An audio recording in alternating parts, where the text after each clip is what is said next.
Canada's Foreign Affairs Minister, Chrystia Freeland, announced this week that this country's military training mission in Ukraine would be extended by 2 years, now lasting through to March 2019.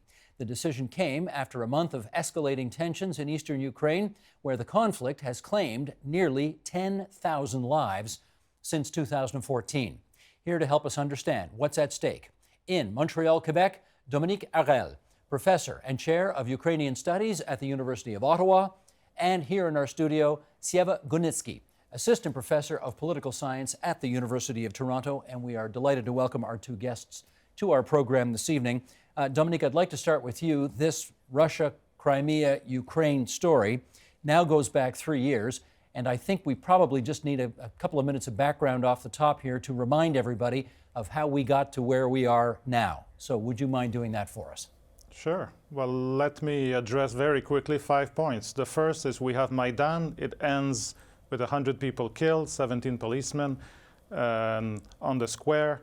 The sudden collapse of the Ukrainian government, the flight of Ukrainian President Yanukovych, and then the constitution within a day of an interim government through a constitutional vote. Second, in Crimea, so we have Russia now that claims that the new government is not legitimate. It's a junta, it's a fascist government, quote unquote, and that Russians and Russian speakers, or so-called compatriots in Crimea, are in danger. And that leads, that's the Russian position, of course, that leads to Russian military intervention, the annexation of Crimea, a kind of a bogus referendum under military occupation, and no violence. There's one people died, but basically there was no violence in Crimea. But third, in Donbass, within weeks, we have militants, local militants, emboldened by the Crimea model, if you wish, that seize buildings, and eventually with the help actually of a Crimean commando, which seized an entire city named Slavyansk, south of Donetsk. We have a war that the Ukrainian government calls an anti-terrorist operation, ATO. Fourth, then the Russian role in all that in Donbass, first is media, like info warfare, if you wish, to delegitimize constantly 24/7 the Kiev government and give round-the-clock coverage to these militants who have seized building and declare independence. And as we'll see on the map, Donetsk, they call themselves the DNR, Donetsk People's Republic, or Luhansk People's Republic. And so we have a war. Second, by midsummer 2014, we have Russian weapons that are increasingly very advanced weapons sent to these militants. The most glaring case is these Vuk missiles that shot down a civilian airliner, the Malaysia Airlines from Amsterdam, and that, of course, jolted the Western powers into imposing sanctions. And then we have, by late summer, at a time when the Ukrainian army was in the process, it seems, of reconquering the region, the presence denied by the Russian state of Russian troops. That leads to diplomatic accords named the Minsk Accords. There were two of them, September 2014 and February 2015, or Minsk II. It's not a ceasefire because the shooting has continued. Actually, 2,000 Ukrainian soldiers have died since Minsk II. But the front, the demarcation line, has not moved in these last 2 years. And second, the stalemate is that the accords called for autonomy of these regions within Ukraine and then security, that is, for Ukraine to regain control over the border. But since Ukraine was literally under the gun at the time of these accords, following the use of Russian troops, they agreed to a sequence where autonomy would come first and then the securing of borders second. But in practice, it has not happened because it's not, you can't implement something like that. Certainly not politically, it's not practical. So there we are. Good. Thank you for that background. And now, Sieva, I want to put you on the task of explaining to us what Canada's military training mission is in Ukraine at the moment.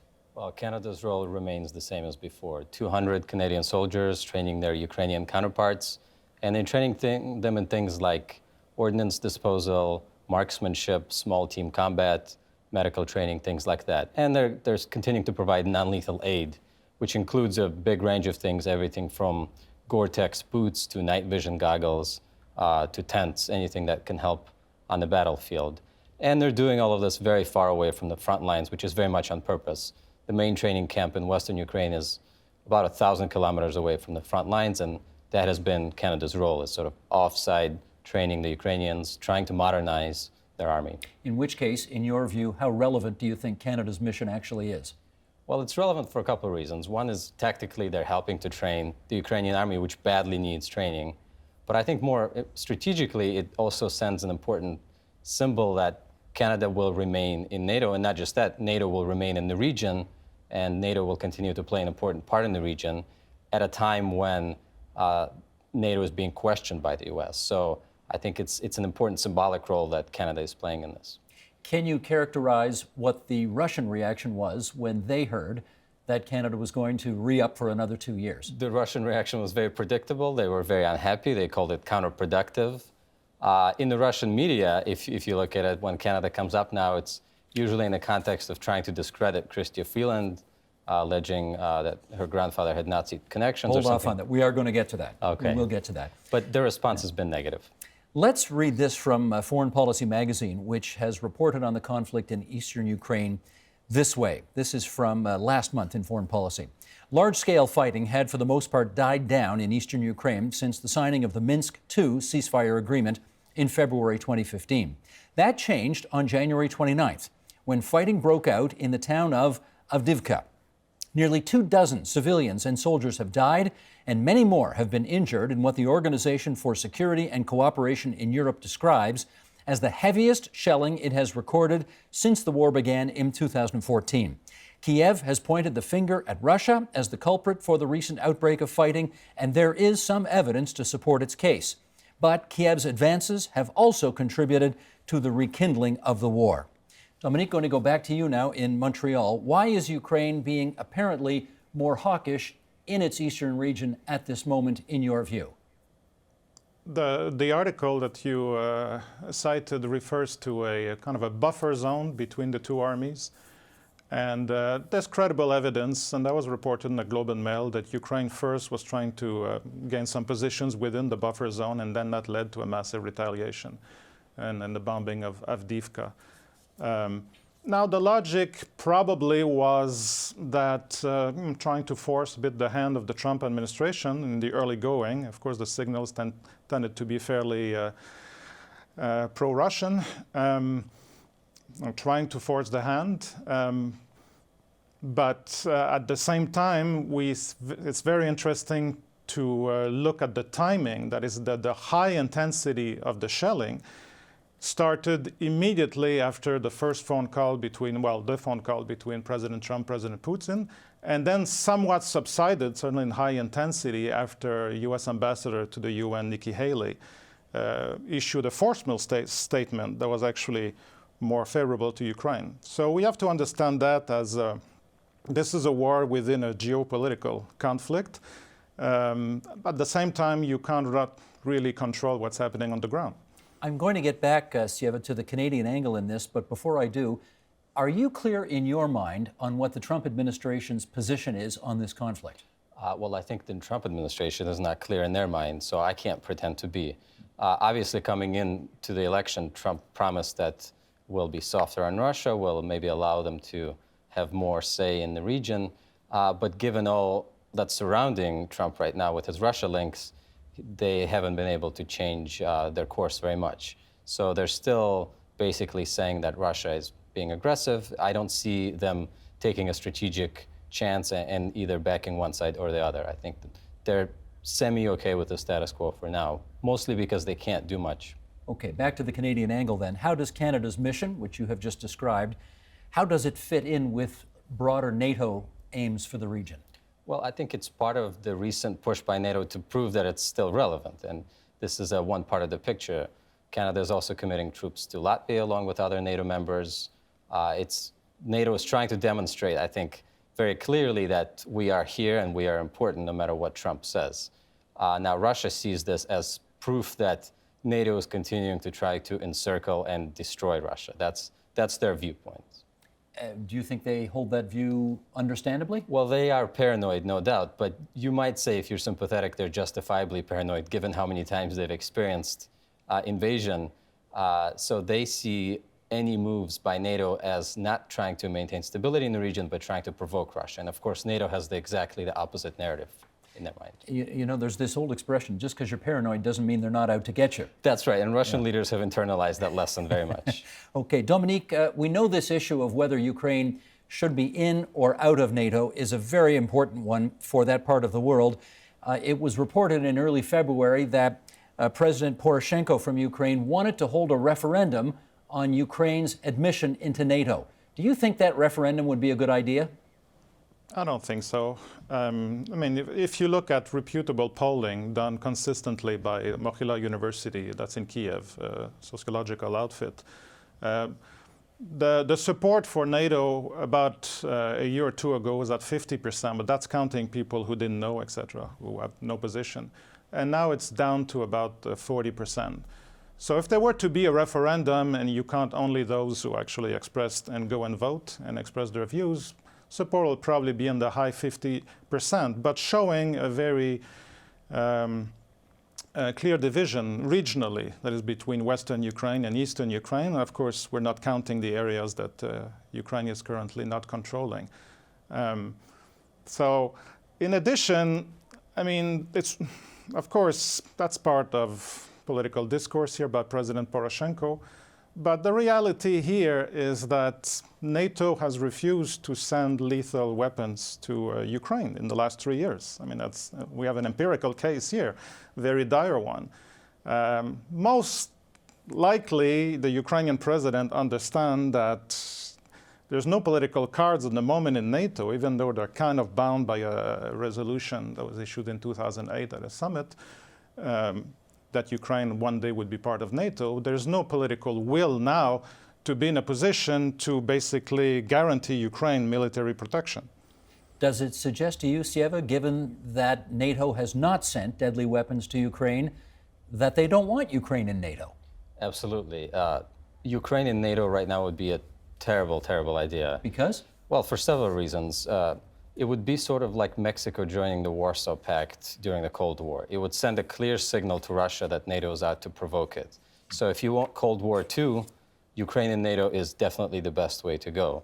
And it would also undermine NATO's credibility because there's no way right now that NATO can credibly defend against Russian aggression without a huge buildup of forces, NATO forces in Western Ukraine.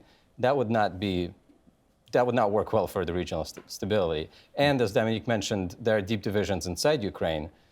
Overall support is increasing somewhat for NATO, but there are divisions between the East and the West, and sending a strong signal that Ukraine wants to join NATO would solidify those already deep divisions. So for all of those reasons, it would not be a good idea. Is it as simple to say that ethnic Ukrainians would want to vote for NATO and ethnic Russians inside Ukraine would vote against? Well, generally speaking, that's how the divisions turn out, but there are complications even within that. I think one of the main reasons that Ukrainians would like to be a part of NATO right now is that they feel left out in the cold. There's a graphic that sort of suggests where the breakdown Yeah, and you can see happens. the divisions very clearly. There are stark differences of opinion in just where Ukraine should be oriented, and NATO membership is a reflection of that. Dominique, did you want to follow up on that? But the division is regional, Yes. much less than ethnic, because the highest concentration of Russians in Ukraine are currently not under Ukrainian control in Crimea and in the portion of Donbass, the urban areas, currently, again, in these DNR and LNR. So there's something deeper about regionalism in Ukraine. Okay. Let's, Dominique, get you to follow up on this. Again, as we try to understand, and we do understand that the American government has different interests. There is the administration, there is the Senate, there is the House of Representatives, not to mention states and municipalities and so on. So there are a lot of different players here. But the Ukraine Freedom Support Act, what is that? That was a resolution passed by the US Senate very shortly after the conclusion of the first Minsk Accords. So we're talking September 2014, which essentially said, well, the US support territorial integrity of Ukraine and therefore doesn't recognize, of course, the annexation of Donbass and what's happening in the annexation of Crimea, what's happening in Donbass, but also called for the provision of military assistance. And that's kind of a broad expressions which could and actually gave the authorization to President Obama at the time to make the call to send actual lethal weapons to the Ukrainian army, which he refused to do. Now, the debate right now, and it's back in the news in US politics, is whether the US should do that or not. At the time of the Republican convention last July in Cleveland, there was an amendment in the Republican platform calling for the assistance, again, of lethal weapons of so-called defensive nature. And that was nixed by the Trump team. So that's where we are at the moment. What is the American position? It's, as we know, with the current maelstrom in American politics, it's absolutely unclear. Complicated indeed. All right. Sieva, I want to return now to something that you introduced earlier in our discussion, which is the attempt, I don't know if you want to call it disinformation or what you want to call it, but the attempt anyway to kind of put a target on Canada's Foreign Affairs Minister, Chrystia Freeland, given her family history. Can you well, let's read this first. Okay, Sheldon, you want to do this? Freeland's maternal grandfather, Michael Mikhailo Chomiak, was a Nazi collaborator from the beginning to the end of the war, so says John Helmer in Russian Insider. This is pretty clearly an attempt to make her part of the story in a kind of nefarious way. What do you think's going on here? Well, this is part of Russia's playbook that they've been doing since the 90s, really. Disinformation, compromat, as they call it, trying to find any dirt they can. And I think if Canada continues to be an important part of NATO and continues to challenge Russia, then we should fully expect to get the Russian troll treatment in the next few months in the same way that the US did in the run-up to the election. So I hope Ms. Freeland is careful about her email passwords, because this is not the last time that we will see something like that. It almost seems, Dominique, as if they're trying to visit the so-called sins of the grandfather on the granddaughter. What value do you think any of this has? Well, first, the historical record. The grandfather was what you could call a civilian collaborator. I mean, he was the managing editor of a newspaper in Krakow in Nazi-occupied Poland, which, like for any newspaper in Nazi-occupied Poland, was of course fiercely anti-Semitic and so forth.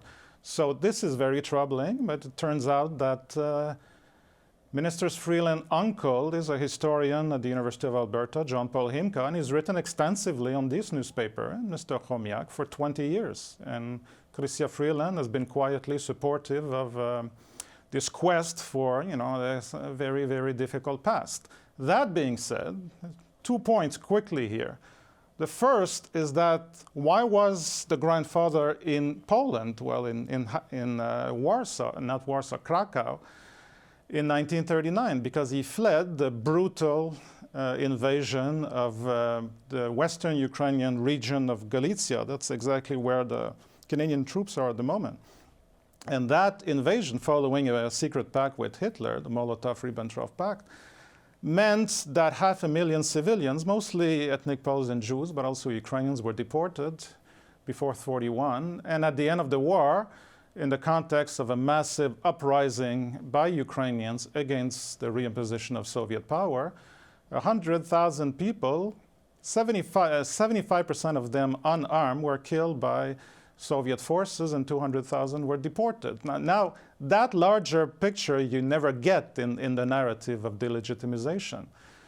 But the other point that was alluded to by Seva in this campaign of disinformation,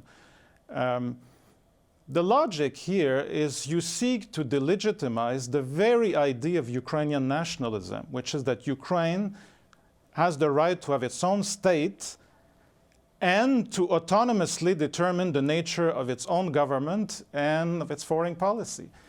Now, by equating Ukrainian nationalism with so-called quote-unquote fascism, which is exactly what we've been hearing from Donbass, from the Donbass militants and from the Russian narrative from 3 years, that's exactly the political drive here, the political logic. And the Canadian government has never fallen for it, neither the Harper government or the Trudeau government. So that's, we have to keep that in mind. Let's just clarify, Sieva, in our last minute here, because yeah, there is this temptation to say that her grandfather was a Nazi collaborator, but it's probably worth remembering here that